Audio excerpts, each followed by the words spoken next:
Welcome, everyone, to The Deep Dive. We're the show that cuts through the clutter, takes a whole stack of sources, and pulls out the insights that really matter, all to help you get truly informed. That's a goal. And today, wow, we're not just looking at a video game. We are plunging headfirst into a real digital enigma, a cultural phenomenon, actually, that years down the line still sparks just intense debate. Yeah. We're talking Metal Gear Solid V, The Phantom Pain, MGSV. MGSV, yeah. It's a fascinating one. It really is, because this is a game that somehow manages to be almost universally called a gameplay masterpiece. Right, top-tier mechanics. Exactly. But at the same time, it gets so much criticism for its story, this feeling that it's just incomplete. You hear people call it brilliant, maybe too smart, an anti-war masterpiece. And then others call it like an unfinished, dull mess. Polar opposites. How can one single game produce such incredibly strong, totally opposing reactions?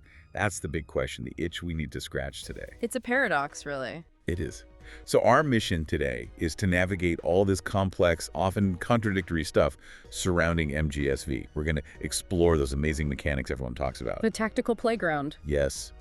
Then we'll have to delve into the more controversial side, the production, the politics, which get pretty unsettling. Yeah, there's a lot there. The corporate side, the academic critiques. And we'll definitely look at the arguments from the players themselves, the passionate fans, and the frustrated critics online. Because this deep dive isn't just about understanding a game, it's about figuring out why. Why does MGSV hit such a nerve? What does it tell us about, art and business and ideology in gaming today? It's a microcosm of so many bigger issues. Exactly. We want to create some curiosity here, build up the tension between these clashing views, really raise the stakes on how we think about interactive entertainment, and hopefully have a really meaningful conversation about this digital phantom. Sounds like a plan. And to do that, we've got a really interesting mix of sources. There's this amazing community-made guide, like super detailed, uncovering hidden gameplay tricks. Stuff even veterans might miss, yeah.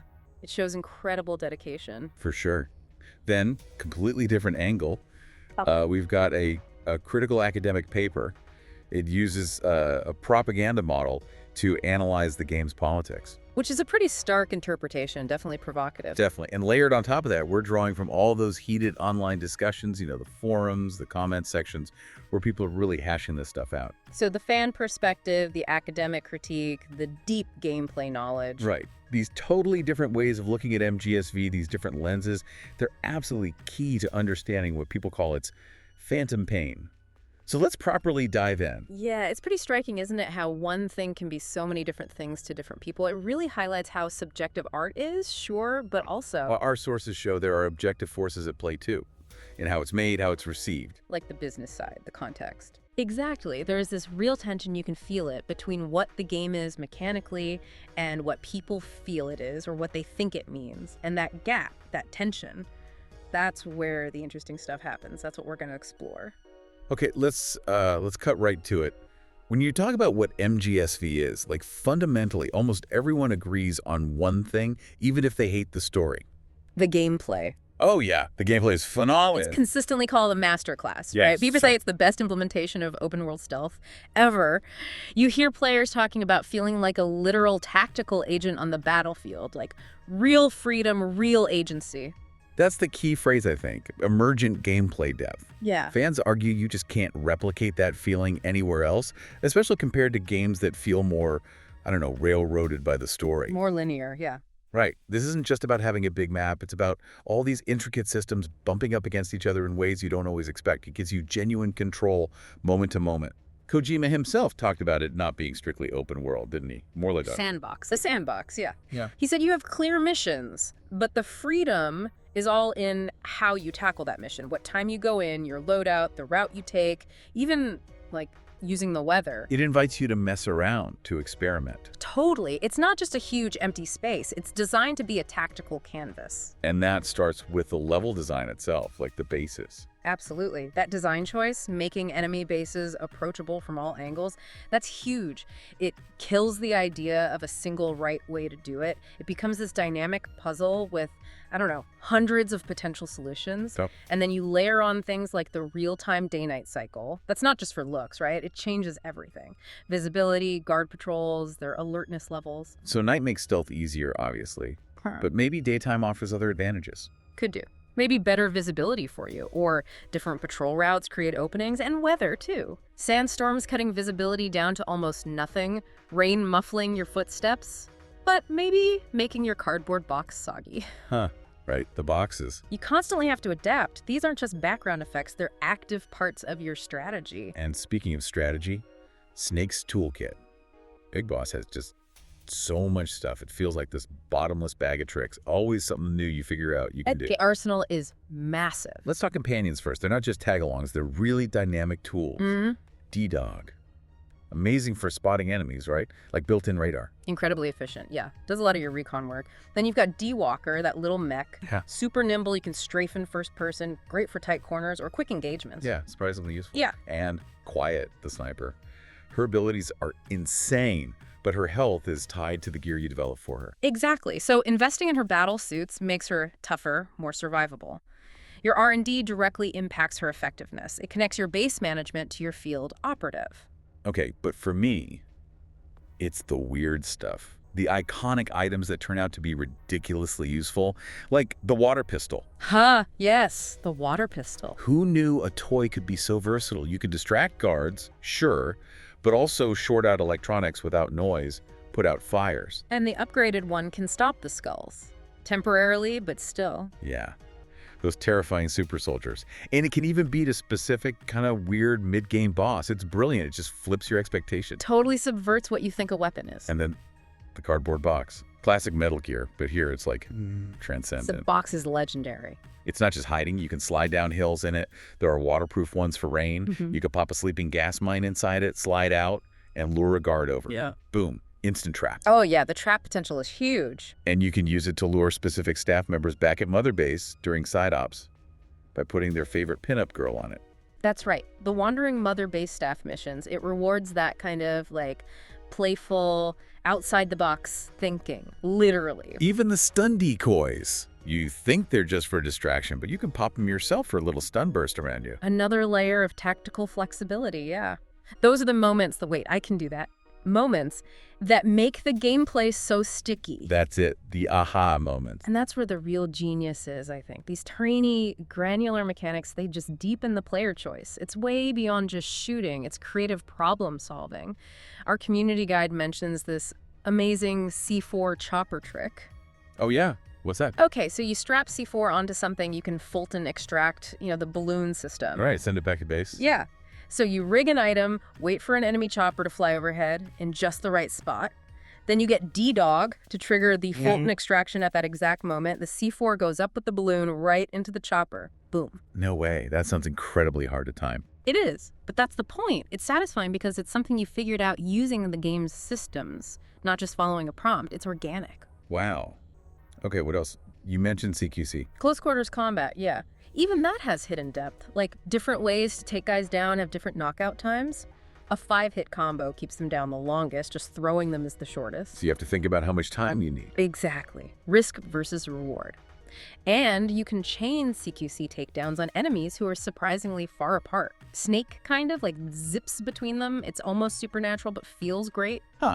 Even little things, like mashing the button to unlock doors faster, it works, but it makes more noise. Again, risk-reward. It's these subtle layers that build that deep connection players get with the game's mechanics. And this isn't just out in Afghanistan or Africa. This depth extends back to Mother Base, right? Well, which isn't just a menu screen. Not at all. It's described as a real place. It physically grows as you achieve things. You can walk around, your soldiers salute you, you can build a zoo for the animals you Fulton. A zoo. That's amazing. It feels like your home base. Exactly. And it's a crucial resource management hub. It constantly feeds back into your gameplay loop. You're recruiting soldiers out in the field. Sometimes enemies, right? You Fulton them out. Right. Even critically wounded ones. Though if they die later on an FOB mission, that's your online-based defense stuff, you lose heroism points. Right. So there's a cost. Okay. Then you assign them to units based on their skills. R&D needs engineers. Intel needs linguists. Your R&D guys, specifically gunsmiths, they lower the GMP cost, that's the game's money for developing weapons. Stack up 10 gunsmiths for a weapon type, get a 30% discount. Big savings. So who you recruit directly impacts your research speed and cost. And resource processing, too. Yeah. Your base development unit processes raw materials faster. At high levels, it goes from taking 60 minutes down to just 10 minutes per cycle. Huge difference when you need materials for new gear. Wow, okay. So managing the base is key. Absolutely. There's even a GMT cap, 30 million online, 5 million offline, so you can't just hoard infinite cash. You have to spend strategically. And managing your staff. Sorting them by health to clear out the sick bay faster, or by persuasion skill for better success rates on combat deployments. It all matters. Combat deployments. Those are the missions your guys go on automatically. Yeah, off-screen missions, better staff means better results. It all ties together. This whole loop-based building, recruitment, assigning staff, developing gear. It creates this powerful sense of ownership. Mother Base becomes this physical representation of your achievements and story, and also something of a home. Your actions in the field directly build your empire. Okay, so the gameplay, clearly brilliant, deep, emergent, rewarding.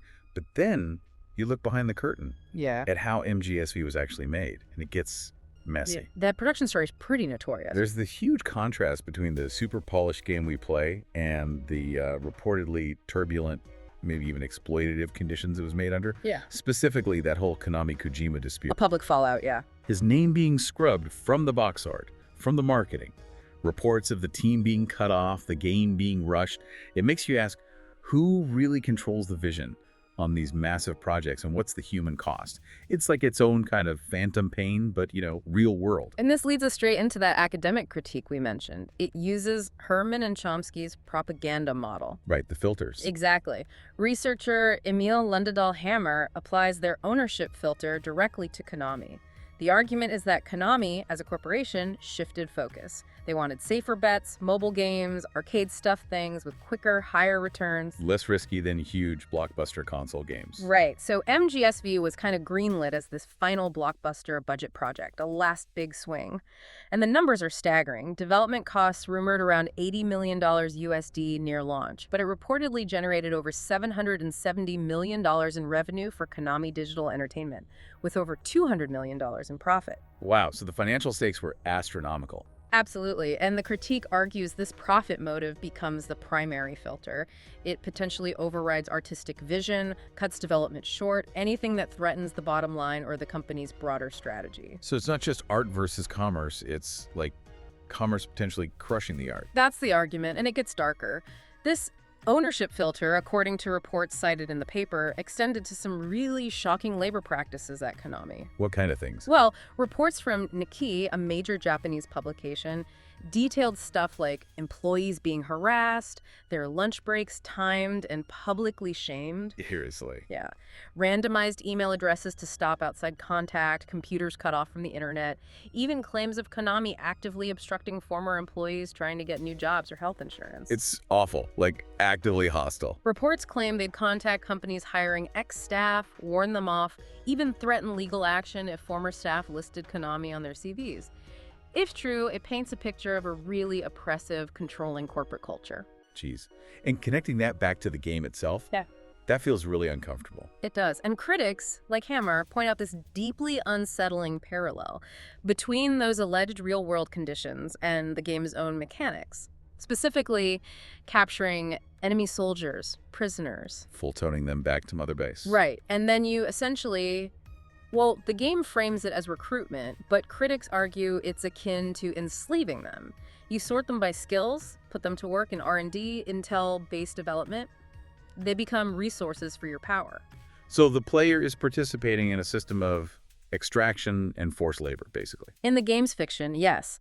And the critique draws this uncomfortable parallel, suggesting the game mechanics might inadvertently mirror the exploitative dynamics allegedly present in its own creation. That the game's owners, focused on profit, produced a game where the player benefits from systems that echo real-world exploitation. It's a disturbing thought. It really is. A kind of grim reflection. But the political critique in that paper goes even further, right? It argues MGSV, even with its anti-war themes, actually reinforces dominant Western viewpoints. Hegemonic memory politics was the phrase. That's the one. And suppressing subaltern identities. Basically arguing the game, despite being Japanese, subtly shapes our memory of the Cold War conflicts in Afghanistan and Angola to align with Western, particularly U.S., perspectives. How does it supposedly do that? Through those propaganda filters again. Exactly. Hammer uses the model to show how these filters can exclude other viewpoints and create this dominant historical narrative, this mnemonic hegemony. Okay, so what's the first filter in the game's context? The sourcing filter. This points to the game leaning heavily on Hollywood, getting Kiefer Sutherland famous for playing Jack Bauer in 24, a show often seen as pro-military. Right, very specific choice.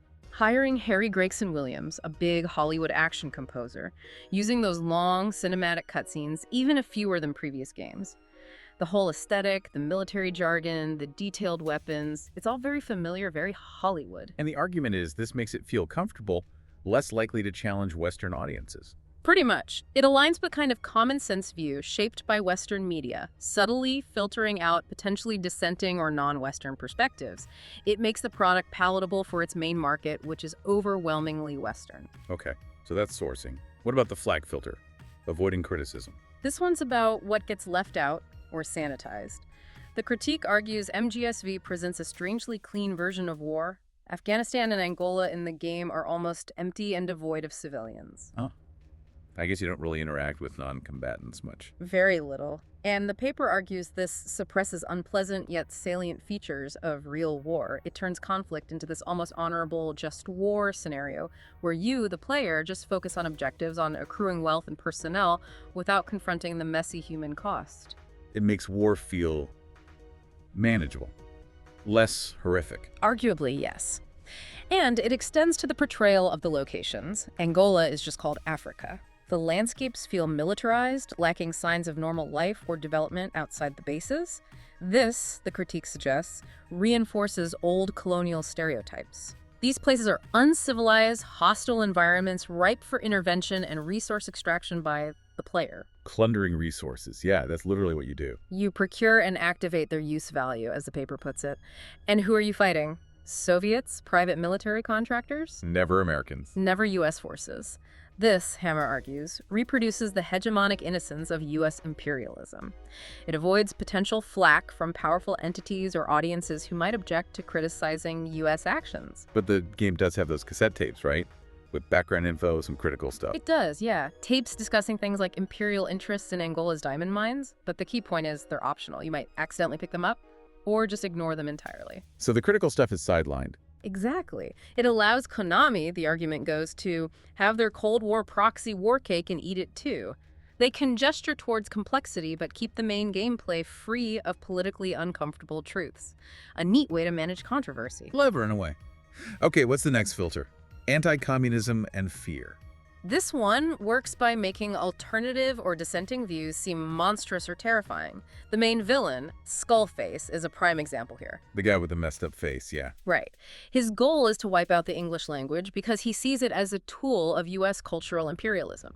He wants to give nukes to everyone to create stability through mutually assured destruction. A pretty extreme plan. Extremely.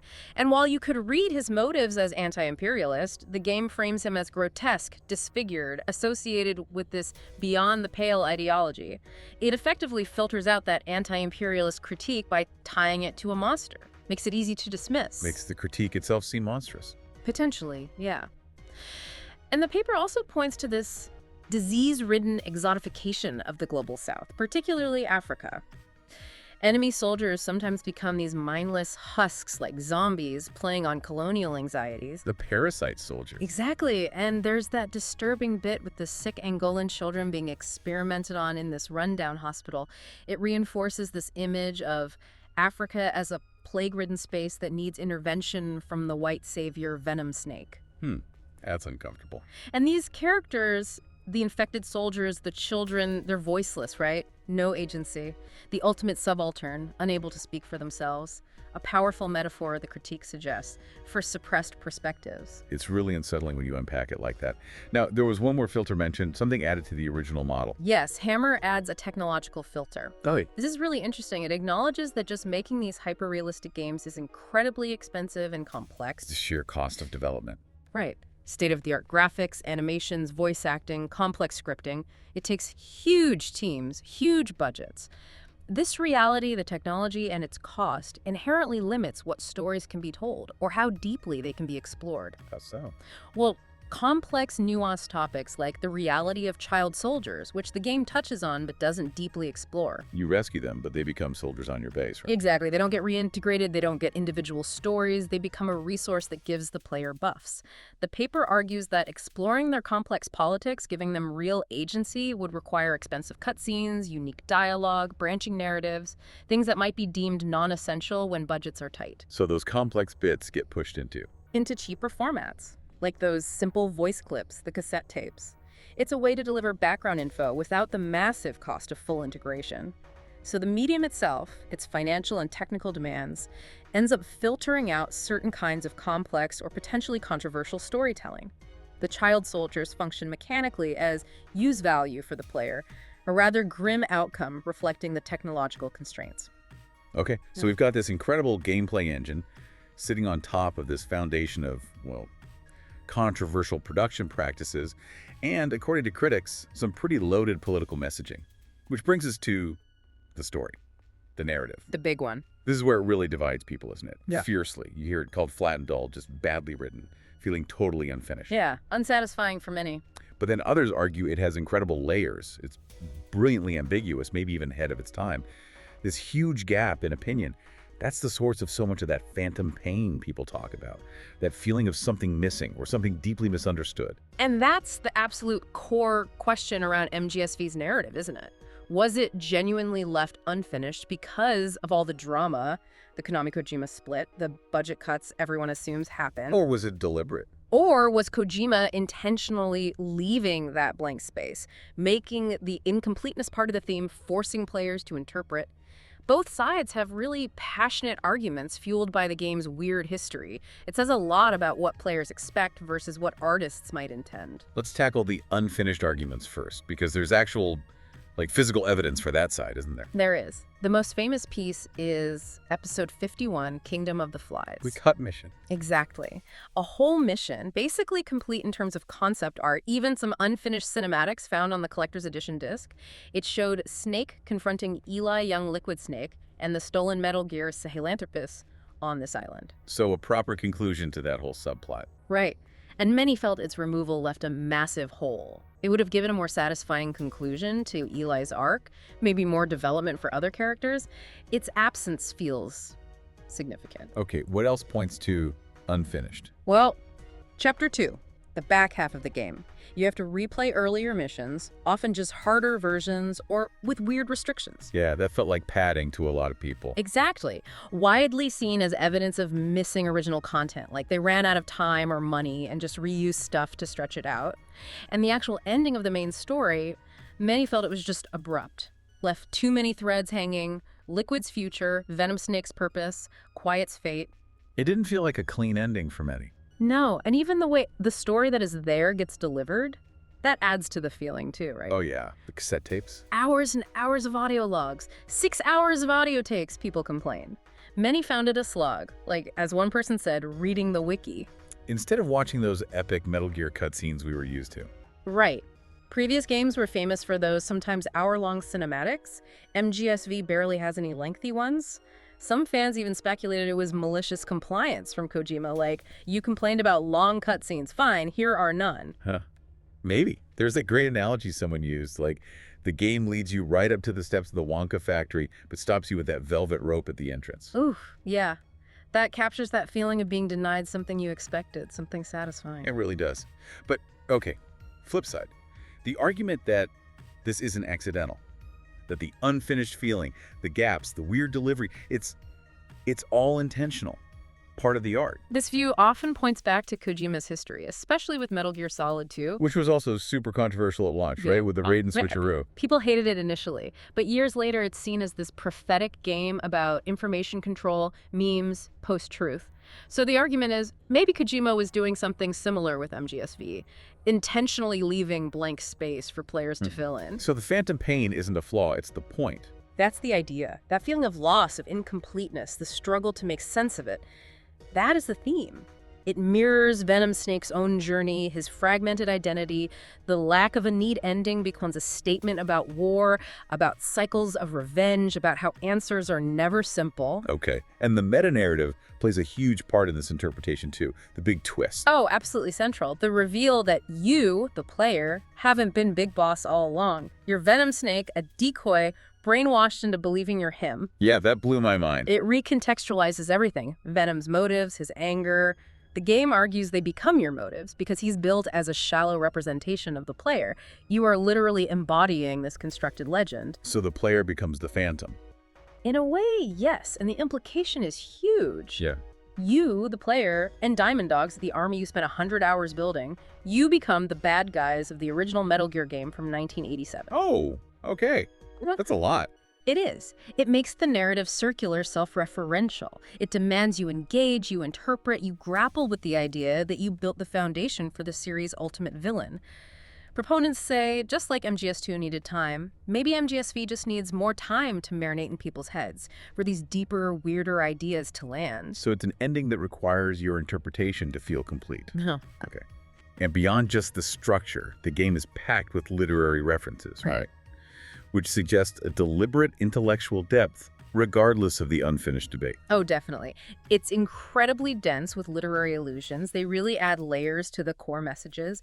The big one, the main influence, is clearly Herman Melville's Moby Dick. Ahab and the Whale. Exactly. It's all about obsession and its consequences.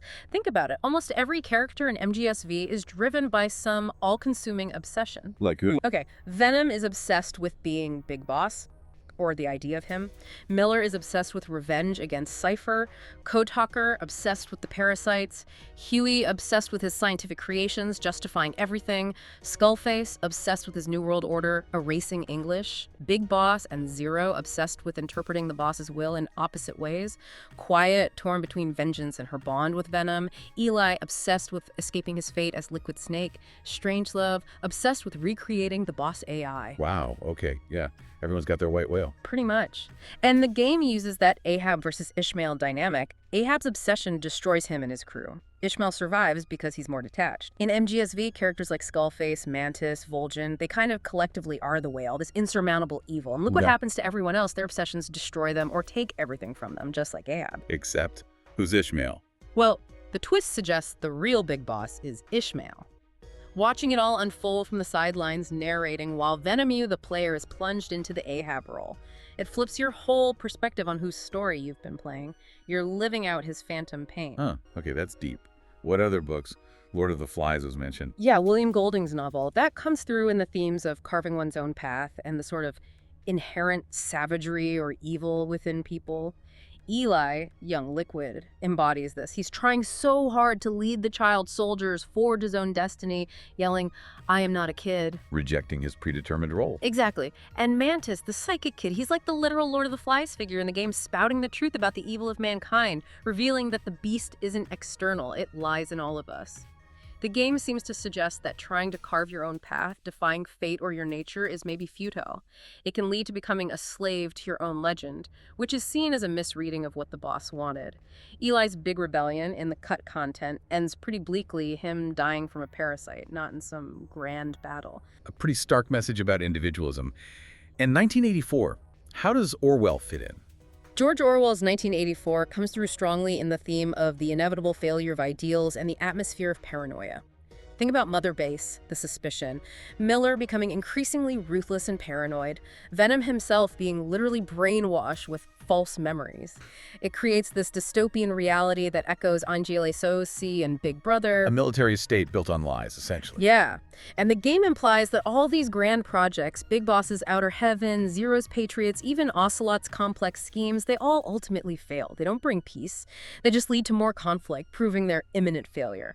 So the overall message might be that MGSV isn't about giving clear answers. It's showing the product of circumstance, how the boss's original ideals were constantly misrepresented and twisted throughout the whole series. The twist about Venom, it gives you the choice. Do you accept this imposed identity or do you reject it? You decide how Venom's story ends conceptually. Right. We've covered so much ground. The incredible tactical gameplay, the deeply uncomfortable production history, the challenging politics, the rich literary stuff underpinning the debated narrative.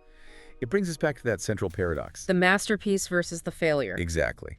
How can one game be this unparalleled tactical toy box, genuinely brilliant fun to play, and yet for so many have an underwritten, flat, clunky, unfinished story that leaves them cold? What does that mean for games? It's a huge question for game criticism, definitely. And for how we see games as art. Is amazing gameplay enough? Can sheer fun make up for narrative flaws? Or does a truly great game need to nail everything? Mechanics, story, themes, execution. MGSV forces that conversation because the gap between its gameplay highs and narrative lows, for many, is just so vast. People get really invested in the stories, don't they? Even in interactive media. Absolutely. The strong reactions, positive and negative, show that emotional connection to narrative is powerful. MGSV really challenges the idea that gameplay and story can be totally separate things, especially when the story is tied to such a long-running, beloved series and the themes are so ambitious. And that whole Konami Kojima thing? Yeah. It looms so large over the game's legacy, doesn't it? It feels like more than just backstory. It really does. It makes MGSV this major case study in auteur theory in games. Can a singular creative vision survive inside these massive corporate machines? It highlights the immense financial pressures, the rigid structures that can, well, arguably stifle or compromise art on this scale. A cautionary tale, maybe? Perhaps. And the game itself, through those critiques we discussed, pushes players to think about difficult stuff. Colonialism, child soldiers, nukes, cultural imperialism, identity, things often glossed over in mainstream entertainment. It makes you ask, what responsibility do developers have when they depict real-world conflicts or sensitive histories? Even if it's through optional tapes or sanitized environments, the questions are still there. Right. By presenting war in certain ways, by choosing what not to show, the game makes us think about how media can manufacture mnemonic hegemony, shape our collective memory. It pushes us to be more critical consumers. So it's not just a game, it's kind of homework. In a good way. Maybe.